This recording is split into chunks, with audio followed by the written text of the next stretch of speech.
নমস্কার বন্ধুরা, অনিতা রান্নাঘরে আপনাদের স্বাগত। আজকে আমি আপনাদের সাথে শেয়ার করব গাজরের হালুয়া। এগুলো আমি প্রথমে গ্রেট করে নিয়েছি, ধুয়ে ভালো মতো করে ধুয়ে তারপরে গ্রেট করে নিয়েছি। বন্ধুরা, আমি কড়াইটা গরম করে এখন এর মধ্যে গাজরগুলো ঢেলে দিলাম, দিয়ে এটা কিছুক্ষণ ভাজবো।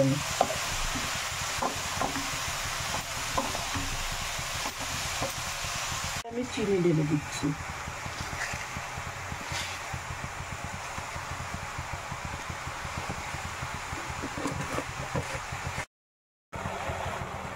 বন্ধুরা, আমি দুটো এলাচি দিয়ে দিলাম এর মধ্যে। এখন এটাকে ভাজবো।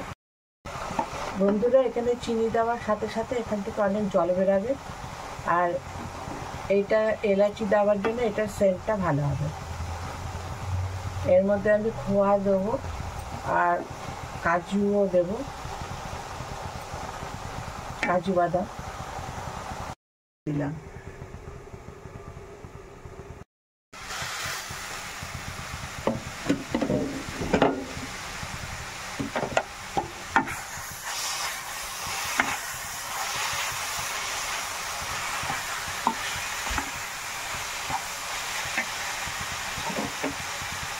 এবারে এর মধ্যে ঘি দিয়ে দেবো।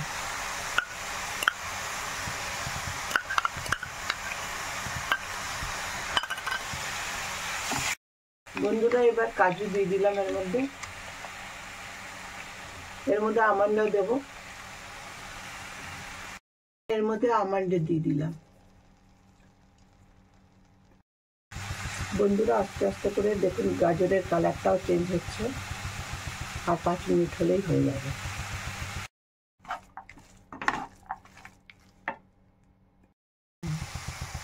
বন্ধুরা, এবার মাওয়াগুলো দিয়ে দিচ্ছি।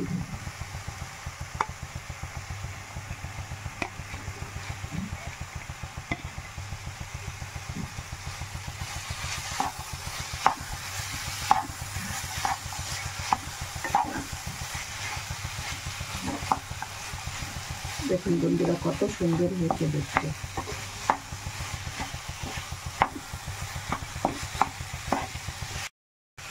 বন্ধুরা, এই যে আমার গাজরের হালুয়াটা এখন হয়ে গেছে। বন্ধুরা, তোমাদের যদি ভালো লেগে থাকে তবে তোমরা লাইক, শেয়ার, কমেন্ট করবে। আর আমার এতক্ষণ পাশে থাকার জন্য অসংখ্য অসংখ্য ধন্যবাদ।